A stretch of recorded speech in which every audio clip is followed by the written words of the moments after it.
Hi, this is Dr. Wael El-Gindi, consultant of ophthalmology and head of the emergency department in the Memorial Institute for Ophthalmic Research. Today, I'm going to be talking to you about retinopathy of prematurity screening.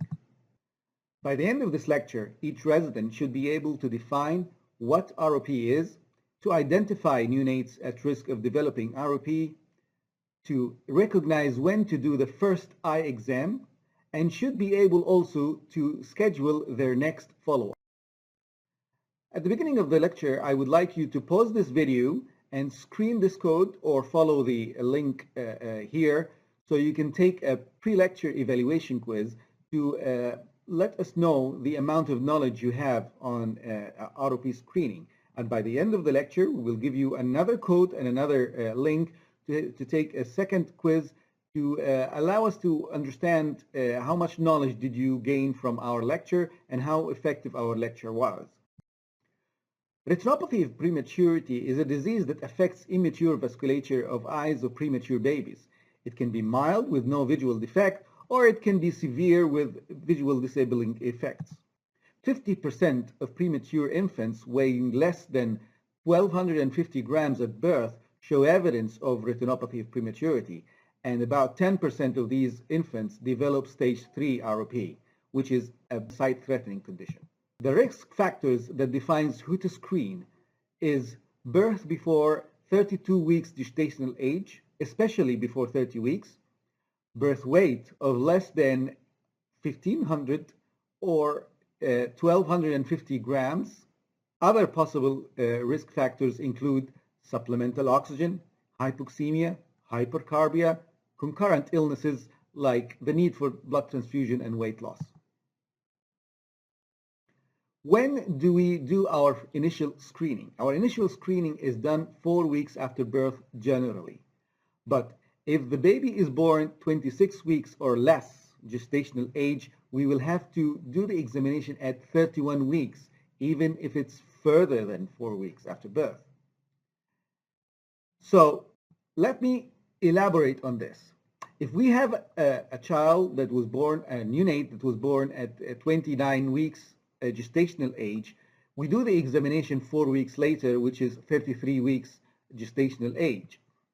But if the baby is born at 25 weeks, 4 weeks after gestational age, after birth, is 29 weeks gestational age. You cannot do examination at this age, so we wait and we do the examination at 31 weeks of gestational age.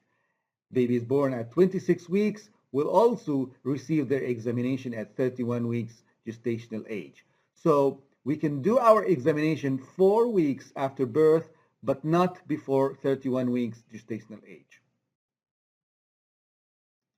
When do we do our follow-up examination and screening? So after we see the patient at the initial screening, if we have a pathology in zone 1, then we do our next follow-up after 1 week or less. If we have a pathology of stage 3 in zone 2, we still do our follow-up after 1 week. Also, posterior immature retina and aggressive posterior ROP merits the follow-up in less than 1 week. Regressing ROP in zone 1 and stage 2 ROP and regressing ROP in zone 2, they deserve follow-ups within 2 weeks. Pathologies in zone 3 usually gets followed up in 3 weeks. The general condition of the patient has to be considered, because if the weight is deteriorating or even if stationary, this means that we might need to have a close follow-up and shorter periods of follow-up intervals. So to summarize, we screen babies with gestational age less than 30 weeks and who weigh less than 1,250 grams at birth, and any neonates that have concurrent illnesses that deserves the follow-up. Initial screening should be done 4 weeks after birth, but not before 30 weeks gestational age.